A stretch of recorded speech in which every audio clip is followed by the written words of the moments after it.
বাচ্চাদের পেটে কিমড়ি হলে এটা কিভাবে বুঝবেন বা এর লক্ষণগুলো কি কি? আজকে এই লক্ষণগুলো নিয়ে আজকে কথা বলবো।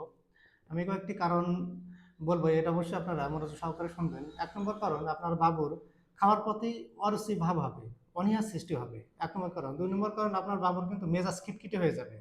আপনাদের কোনো কথাই কিন্তু তার ভালো লাগবে না। ৩ নম্বর কারণ, বাবুর পেটে যেখানে নাভি থাকে, ওই নাভির চারিপাশে কিন্তু বিষ করে ব্যথা করবে।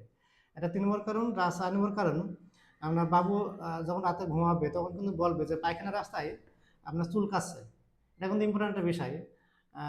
৫ নম্বর কারণ, বাবু যখন দিনের বেলায়, বিশেষ করে দিনের বেলায় কিন্তু বাবুরা খেলাধুলো করে, কিন্তু সে কিন্তু খেলার প্রতি একটা অনীহা সৃষ্টি করবে, কারণ সে তো অনেক দুর্বল। হ্যাঁ, দুর্বল থাকার কারণে বাবু কিন্তু খেলাধুলো করতে চাইবে না। একটা ৬ নম্বর কারণ, এটা খুবই ইম্পর্টেন্ট কারণ, প্রতিটা বাবু কিন্তু তার জেনেটিক হিসাবে সে কিন্তু অনেক বাচ্চাই আছে ৬০০ গ্রাম, সরি ৩০০ গ্রাম ৪০০ গ্রাম কিন্তু প্রতি মাসে কিন্তু বাড়ে।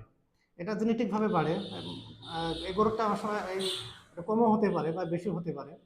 তো কিন্তু এই যে গরুরটা কিন্তু স্থগিত হবে, এটা কিন্তু বাবু কিন্তু আর বাড়বে না। তো সাধারণত না খেলে কিন্তু বাবুরা কিন্তু বাড়ে না।